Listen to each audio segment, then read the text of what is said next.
أعوذ بالله من الشيطان الرجيم. بسم الله الرحمن الرحيم.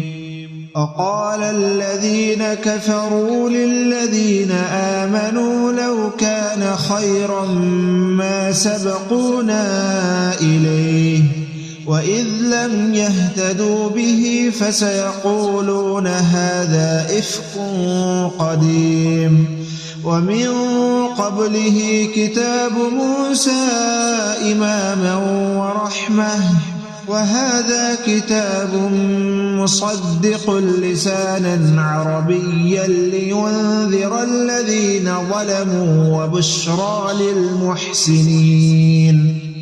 إن الذين قالوا ربنا الله ثم استقاموا فلا خوف عليهم ولا هم يحزنون. أولئك أصحاب الجنة خالدين فيها جزاء بما كانوا يعملون.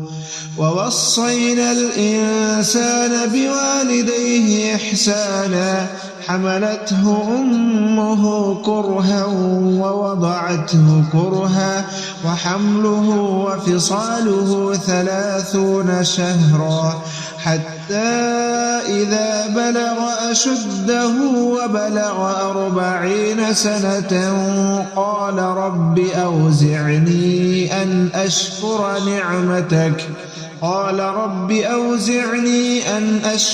نعمتك التي أنعمت علي وعلى والدي